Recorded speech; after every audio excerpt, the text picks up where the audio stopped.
We interrupt your Sunday evening blues to bring you a completely fictitious news bulletin. These stories won't make a difference to you in the morning, afternoon, or night. Wait, there's more. Any similarities to actual events, people, or pets are purely coincidental. And now, the news. Time for the 10 o'clock news. Time, 10 p.m. Finally, last episode and get right. In the headlines, all this talk of global warming, is it just hot air? A tissue paper recall has put Singaporeans in a state of panic. And a new food show to make you go, ouch.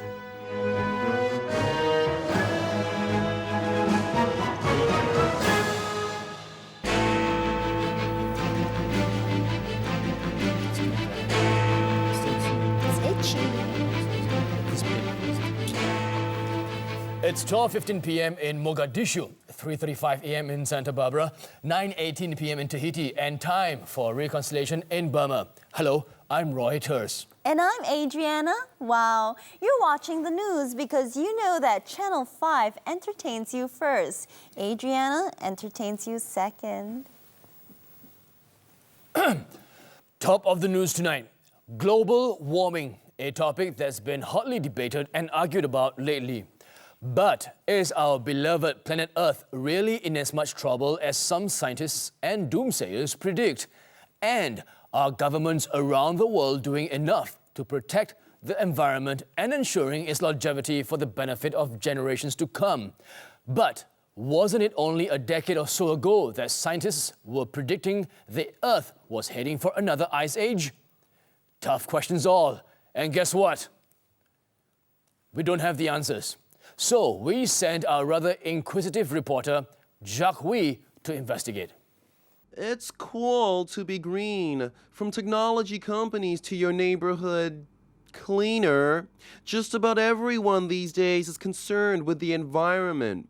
The word out on the street is that global warming will spell the end of the world sooner rather than later. Is the planet really in crisis? You know, all this talk of the planet being in crisis and the beginning of the end of life on Earth is just nonsense, you know. Sure, the planet is getting warmer, but that's just a natural cyclical process. And yes, George W. Bush might suggest that we switch from Fahrenheit to degrees Celsius, but you know that's just George W. Bush. I think everything will be okay. The planet will be okay if we human beings just stop reproducing like rabbits. To some extent, that might be true. Fewer mouths to feed might lead to lower global demand for goods and services, and that might lead to fewer industries and all the crap they discharge into the environment. But try telling countries like China and India to slow down their economic growth. Or for that matter, any third world country. Maybe we should just cut down our use of resources like fossil fuels, perhaps not travel so much. So are you visiting Singapore? I am. And how did you get here?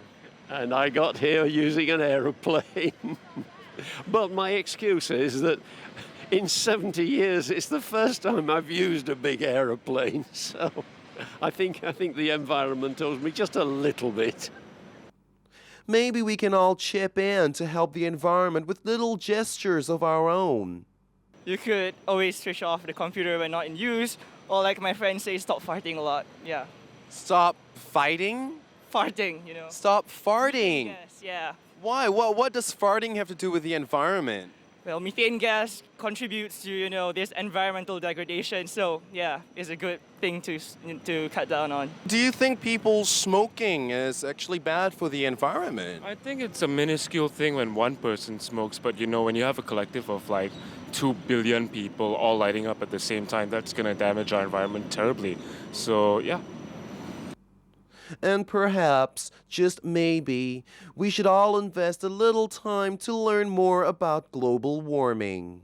The standard of our living is getting very difficult to actually maintain our daily life, actually.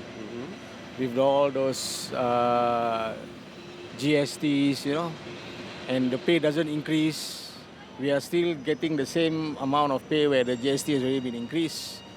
The yearly top-up that government giving us is way far from what we actually spend, you know, as in daily. So overall, I think it's getting tougher, very tough. Nice environment, but in terms of cash flows, I think it's not there at all. Singapore has been aggressively wooing and attracting foreign talent to our shores in the past couple of years.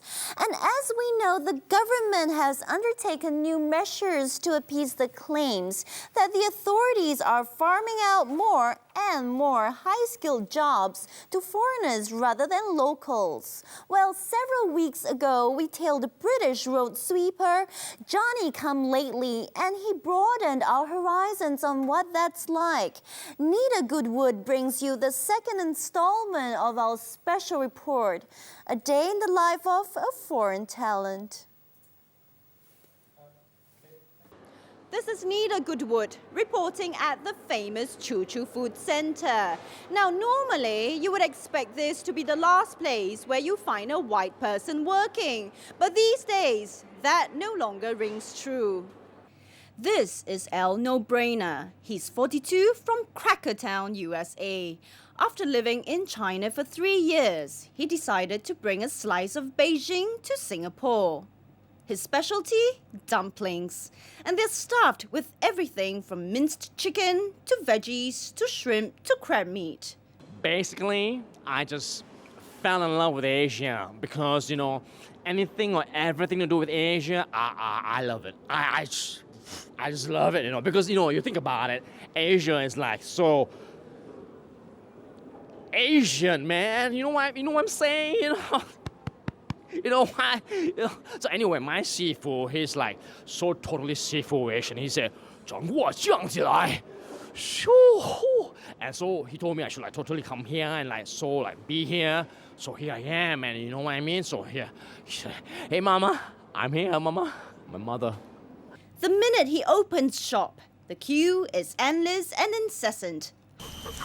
In the morning, No Brainer starts his day way before his dumpling wrapping commences. This just goes to show no matter what the job position, all our experts are as in tune with our culture as we are with our politics. This is Nita Goodwood reporting for the news. We are going for a short break. That's right, we are. But when we come back, Andre Chichak takes issue with tissue. Don't go away. Be right back. Pretty good, huh? It's good. Issue, tissue. It really rhymes. Just missing the T.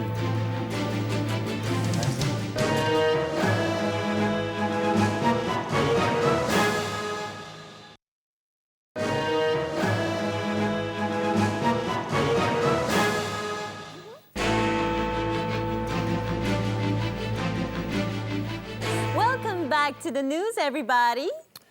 A nationwide tissue paper recall has just been enforced by the Health Sciences Authority, HSA. Made in you know where, fibers in the paper were found to be toxic. There are currently 10 people who are being treated for poisoning at the hospital.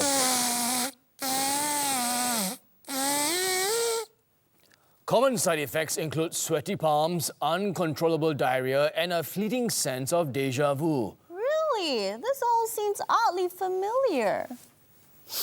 Andre Chichak gives us the latest on what we can expect and what to do to prepare ourselves for this recent turn of events.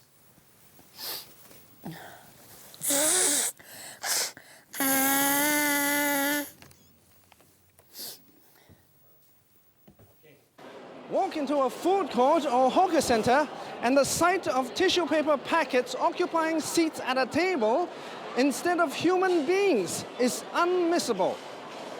No, they're not freebies that come with your meal.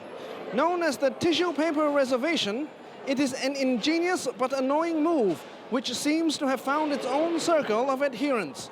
Giggling schoolgirls, disgruntled corporate underlings, decrepit aunties, and even the occasional Armani-suited executive. With the tissue paper recall now in place, the once efficient reservation system has now been rendered obsolete, leaving many dazed and confused. We hit Raffles Place at noon only to witness a mosh pit of fine threads grappling for a taste of their lunch. It was a Darwinian survival of the fittest in action. How do you feel about people using tissue paper to chop seeds? Why? It's good, it's good. Chop sticks, yeah, they should chop more, man. I think it's childish because it's not acceptable, to foreigners and who are not residents in Singapore. You are depriving the rest, the other, patrons from having a seat who have already purchased their food. A bit unreasonable, but then if you got no belongings, it's no choice. Definitely okay because this town area and there are a lot of people eating in town. It's a bit inconsiderate and rude putting tissue paper, and sometimes they just leave it behind, so we won't know whether it's choked or they just left it behind by mistake. It's a culture already, so we have to stick with it. If not, you never have find a seat. Our culture is so funny, it's so Singlish, and they won't understand, you see, and they have, might have adverse comments on us. In other related matters, toilet cleaner aunties are on strike. It was very bad before, but now, no tissue, lagi worse. Hey, yo.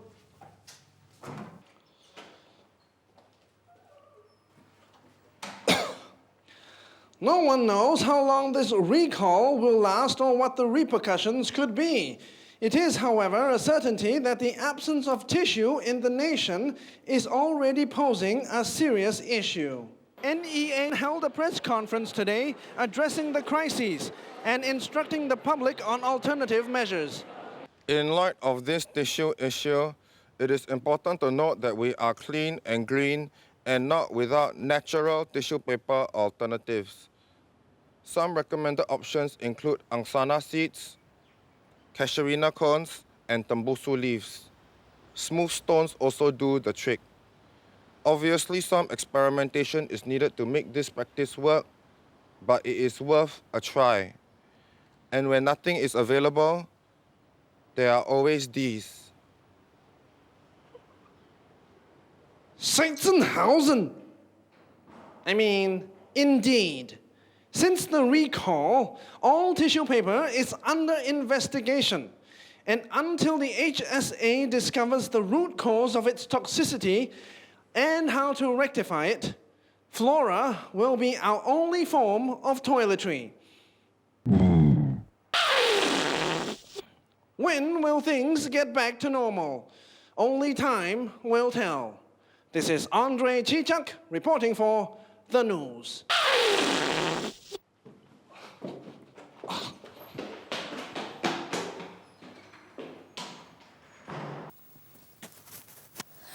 Tired of holidays that make you feel good only temporarily?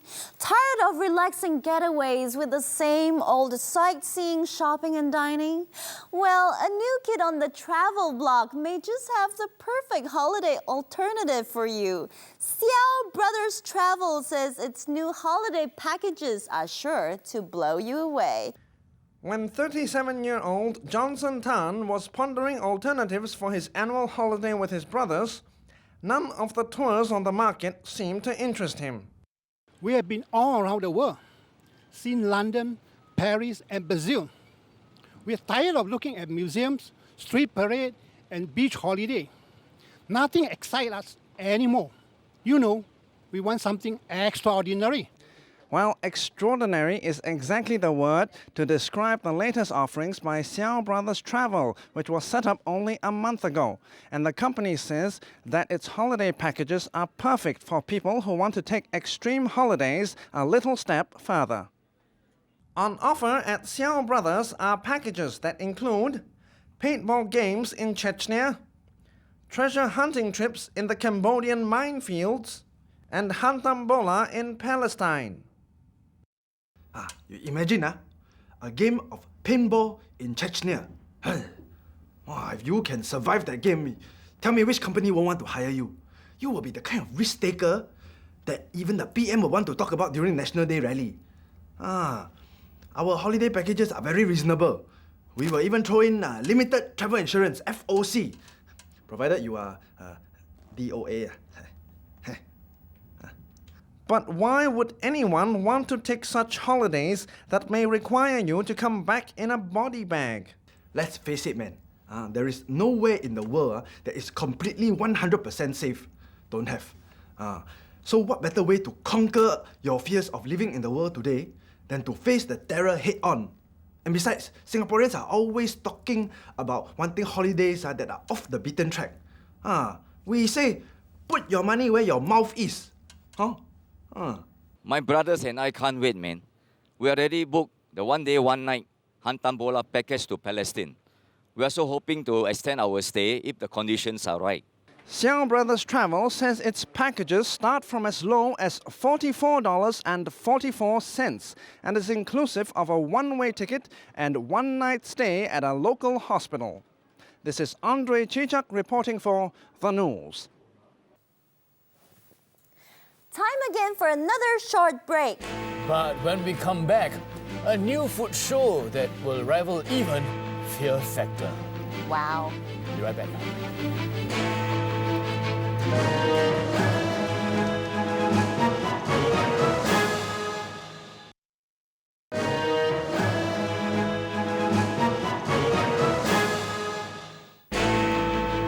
Welcome back to The News. Singapore's finest news source. If you just can't get enough of food shows on television, this might be of interest to you. Channel 5 will soon launch a new food series called Makan Susah. Here's a sneak peek at what viewers can expect from the 128-part series that will begin airing on Valentine's Day.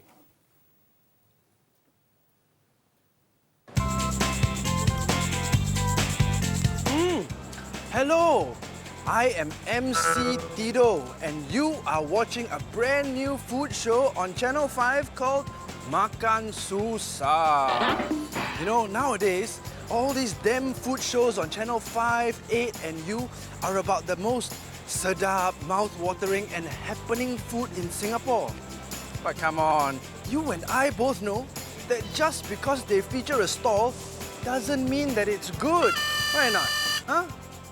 And that is the inspiration for Makan Susah.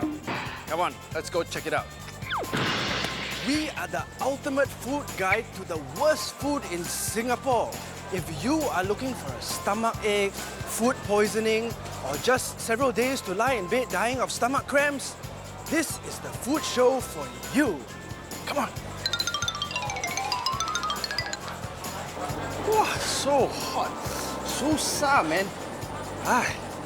Okay, I'm now in Chinatown Market and this, my dear viewers, is the worst plate of wonton mee you will ever come across in Singapore. Okay, take a look at this. These noodles were handmade on the black and wet floor of the stall. Okay, take a closer look and you will see that it's got a rather good, nicely textured feel because of that. Okay, look at this. Oh my, wow. These vegetables, they were washed in the same gayong used in the public toilet next door. Yes, wow, I tell you. Whew. And look at this.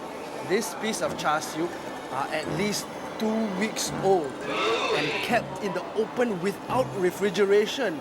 Oh my. Whew. But I tell you, when whacked all together, ooh la la, wonderful. Whew.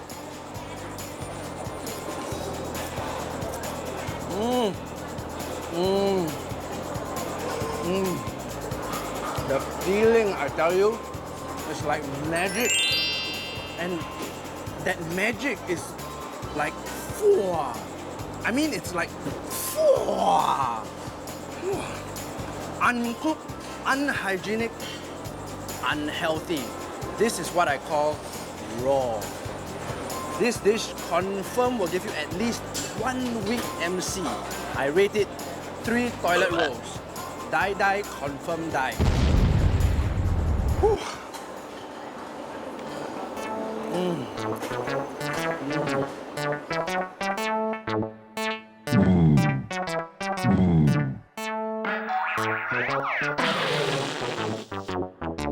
Let's now take a look at the closing numbers of markets across Asia today.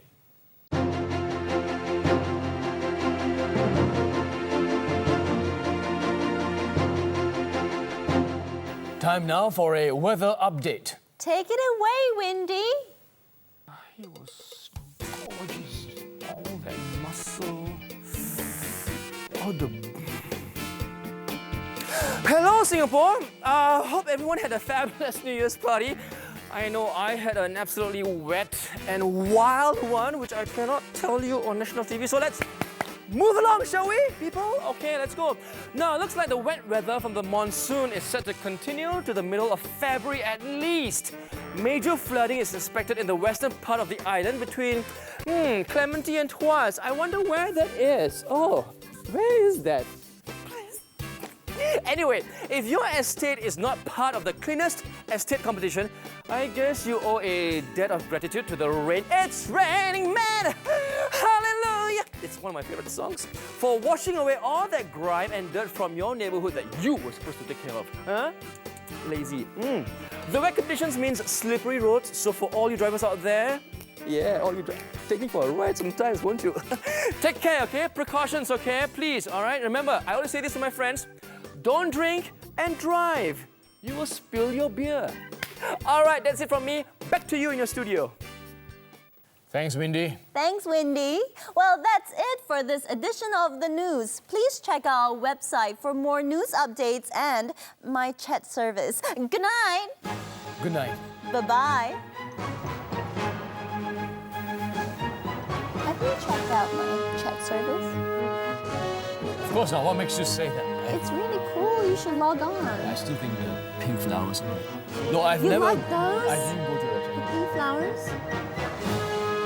Put in the right positions when they... Do you like the yellow flowers? The yellow flowers now? Mm-hmm.